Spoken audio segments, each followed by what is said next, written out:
Last class में context API बनाई थी और हमने उसका एडवांटेज देखा था कि हमारे पास कॉन्टेक्स्ट एपीआई से क्या एडवांटेज होता है, क्योंकि आगे अब उसी का काम है।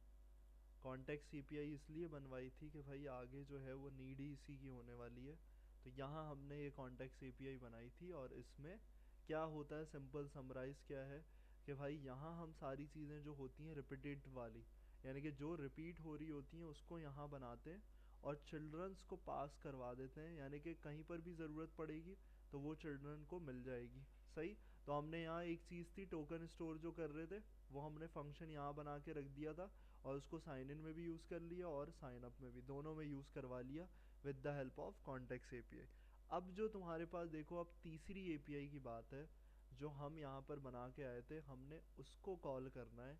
कौन सी थी, हम आते हैं यहाँ पर ऑथ कंट्रोलर में और ऑथ कंट्रोलर में हमने ये एपीआई बनाई थी, यानी कि यूज़र का टोकन चेक किया जाए और उसके बिहाफ पे क्या हो रहा हो, गेट हो रहा हो डेटा। तो हमने ये एपीआई कॉल करनी है। अब मज़े की चीज़ ये है कि बटन पे तो क्लिक होके होगी नहीं है कॉल, क्योंकि हमें डेटा चाहिए। जैसे सेशन आ रहा होता है, सेशन पे हम कोई बटन पे क्लिक नहीं करते, लॉगिन करते हैं आ जाता है, तो उसको ले लेते हैं हम, सेशन स्टोर करवा। ऐसे ही अब डेटा कैसे चले, किस तरीके से, तो यहाँ एक और नया कॉन्सेप्ट आ रहा है, एक और चीज़ इवॉल्व हो रही है।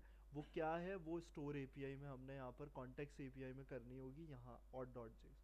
तो अब देखो एपीआई कॉलिंग जो है ना वो हम यहाँ करेंगे। क्यों, फ़ायदा क्या होगा कि हमारे पास सब जगह चल जाएगी वो।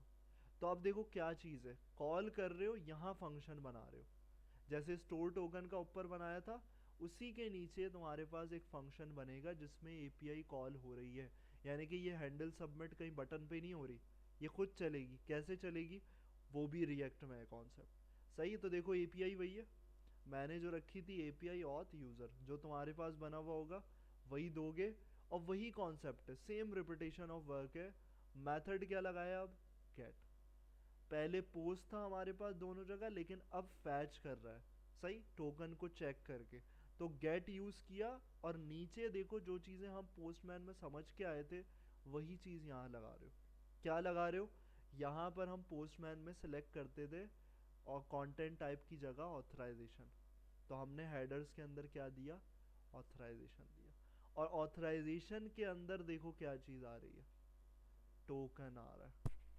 और ये टोकन हमें कहाँ से मिल जाएगा, हमने कॉन्टेक्स्ट एपीआई में पिछली क्लास में किया है, ये वाला यूज स्टेट बनाया था।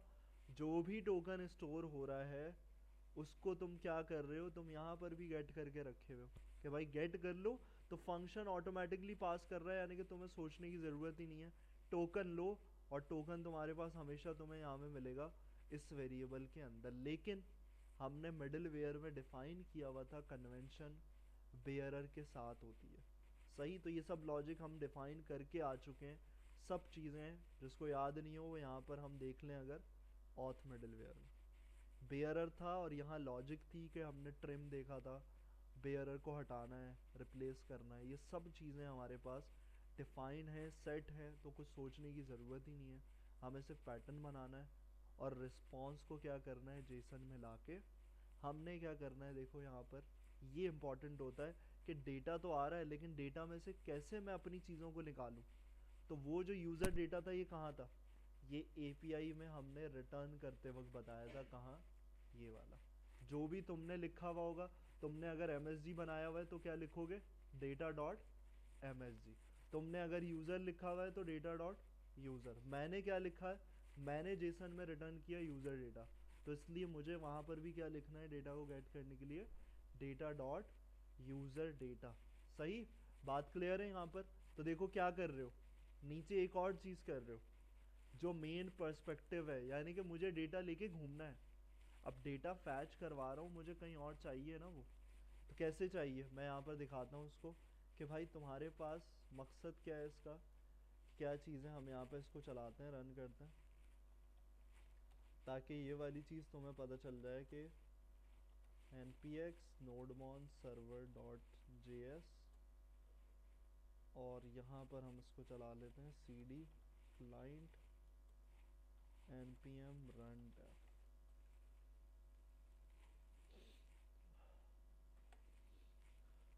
सही। तो हमारे पास देखो डेटा हम कहाँ लेकर आ रहे हैं, डेटा हमारे पास यहाँ पर हम इसके अंदर लेकर कहीं ना कहीं यूज़ करेंगे।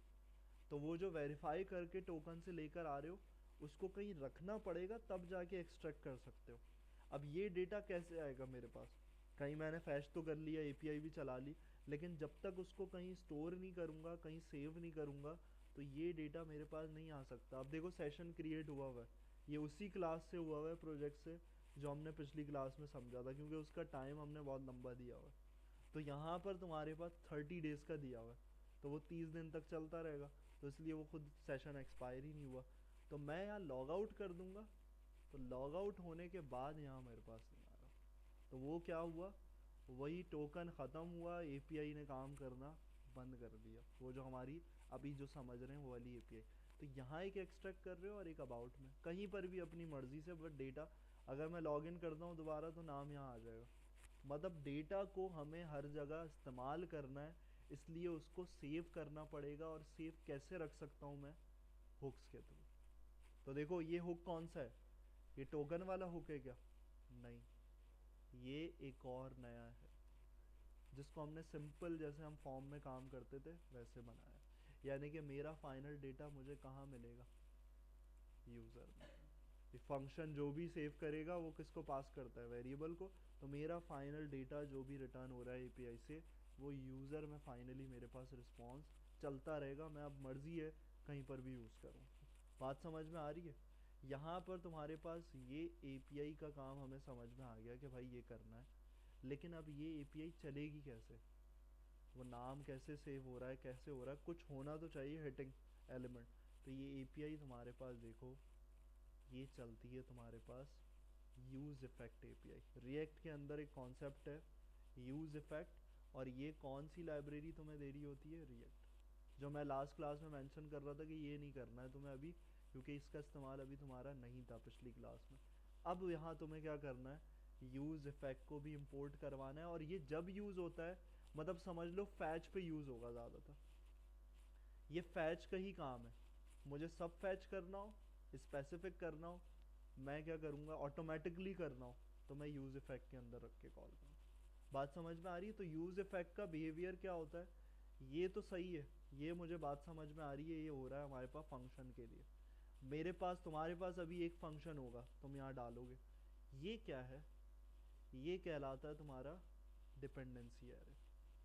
डिपेंडेंसी एरे का मतलब कि किस चीज़ पे डिपेंडेंट होके चले ये।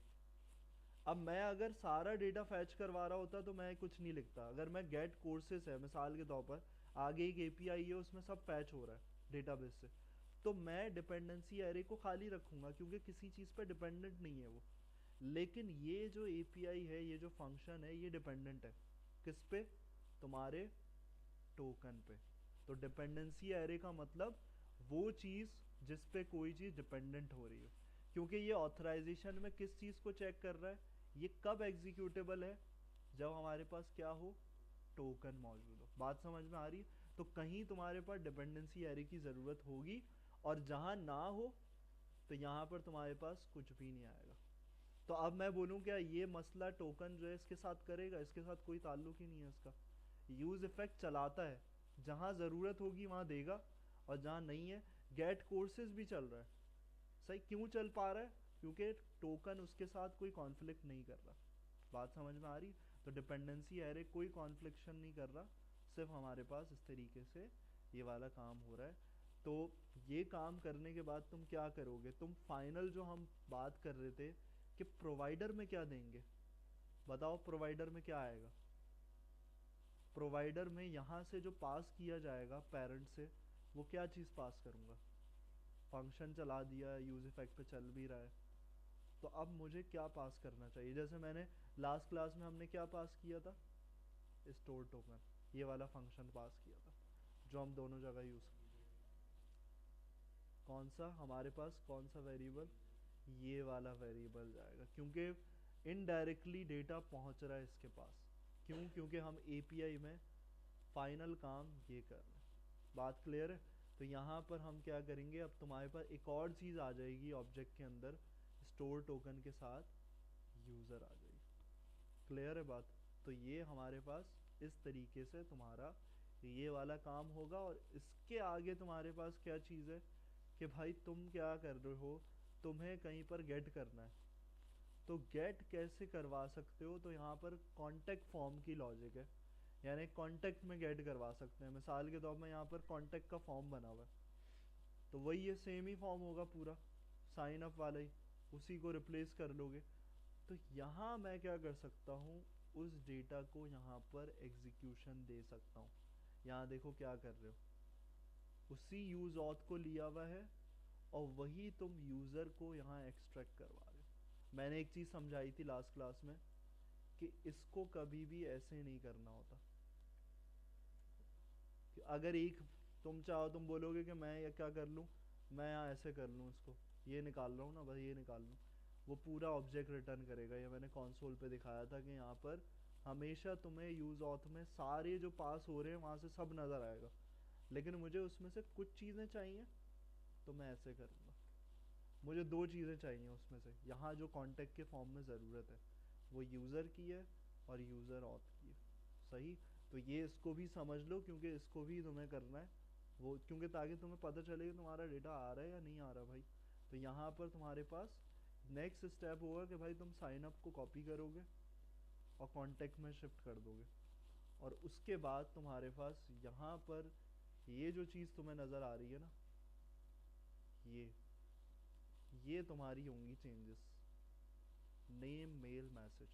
तो अब ये काम करो, इसको यहाँ पर समझते हैं क्योंकि यहाँ कंडीशन है एक और, इसको यहाँ पर पहले इम्प्लीमेंटेशन दो, ये वाली पहले इसको कंप्लीट करो, फिर आगे उसको मैं कॉन्टेक्ट वाले फॉर्म को समझाता। ये वाला करोगे पहला काम फर्स्ट, और यहाँ पर ये करने के बाद तुम्हारा अगला होगा कि यूज़ इफेक्ट को लिखना है और इसमें एक फंक्शन कॉल करना है, और क्या पास करोगे, तुम्हारा जो स्टेट का वेरिएबल है यूज़।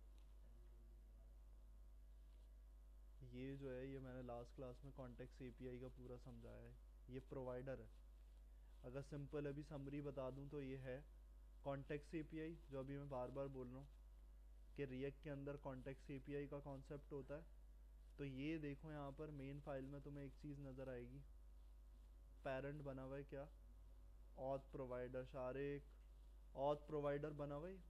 ये क्या है, ये है तुम्हारा पेरेंट, यानी कि जितने भी कंपोनेंट्स आएंगे वो किस में आएंगे, ऐप में, तो वो सबको पास कर रहा है। यानी कि ये साइन अप भी कोई भी फाइल हो वो सब ले सकते हैं इसको, यानी जितनी मेरी यूआई के अंदर फाइल है कैसे ले सकती हैं, वो ये रहा। क्या है ये, क्रिएट कॉन्टेक्स्ट रिएक्ट की लाइब्रेरी का है, यानी कि ये कॉन्टेक्स्ट एपीआई है, कॉन्टेक्स्ट एपीआई है, और इसको बोलते हैं हम प्रोवाइडर। और प्रोवाइडर बोलते हैं, और प्रोवाइडर कैसे प्रोवाइड कर सकता है, ये फंक्शन है। क्या फंक्शन है, देखो इसमें पैरामीटर जो बनाया, प्रॉप्स जो बनाया, वो कैसा बनाया, कर्ली ब्रेसेस और चिल्ड्रन। इसका मतलब है बहुत सारी चीज़ें क्या हो सकती हैं, चिल्ड्रंस जो है यहाँ पर आ सकता है, यानी कि मैं मल्टीपल चिल्ड्रंस को क्या कर सकता हूँ, डेटा पास कर सकता हूँ। सही, तो यहाँ पर इसलिए ये फंक्शन देखो क्या हो रहा है, एक्सपोर्ट हो रहा है।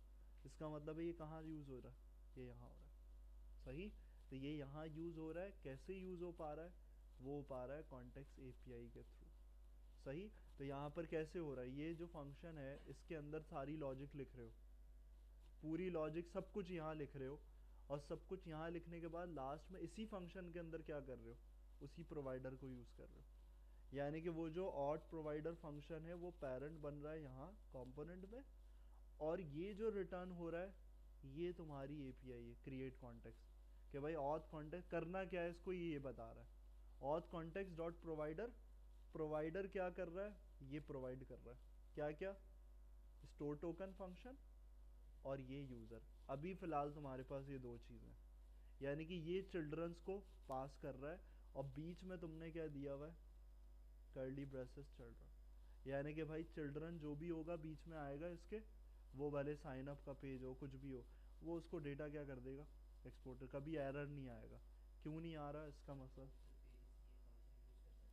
कौन सा, ये वाला तुम्हारे पास फंक्शन वो पेजेस, हाँ ये नीचे तुम्हारे पास कॉन्सेप्ट है, ये देखो ये प्रोवाइडर है, प्रोवाइडर को तुमने लगा दिया यहाँ पर।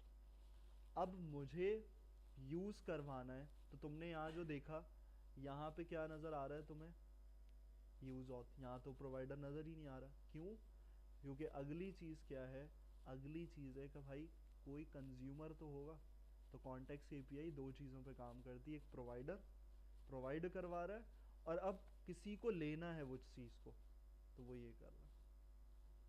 क्या है तुम्हारे पास अगला फंक्शन, देखो रिलेशन बन रहा है। ऊपर क्रिएट कॉन्टेक्स्ट था जिसको ऑथ कॉन्टेक्स्ट हमने इनिशियलाइज किया था, उसको तुम यूज कॉन्टेक्स्ट में दे रहे हो कि भाई प्रोवाइडर ये है, ये रखा हुआ है, इसके अंदर इसको कंज्यूम कर लो। तो ये यूज कॉन्टेक्स्ट, ये जो है फाइनल जो तुम्हारे पास जो भी चीज़ होगी वो इस वेरिएबल में रिटर्न होगी। यानी कि जब भी तुम यूज ऑथ को यूज करोगे तो वो रिटर्न करेगा तुम्हें डेटा। बात समझ में आ रही है? और अगर यहाँ पर तुम्हारे पास अगर तुम ये लगा दोगे एक्सेप्शन, तो वो क्या है, auth provider not use as a parent in main dot, यानी कि अगर कोई एरर आ रहा है तो वो थ्रो कर देगा भाई आपने पैरेंट में यूज बनाया ही नहीं है उसको पैरेंट, तो वो आपको कर ही नहीं रही है। जब भी मकसद ये कंज्यूम करना है तो हमेशा ये वाला फंक्शन यूज होगा, प्रोवाइड करना है तो ये वाला प्रोवाइडर है। सही, तो दोनों का आपस में एक साथ काम होता है। सही, तो इसको बनाओ ज़रा, यहाँ वाले से स्टार्ट करो इसको।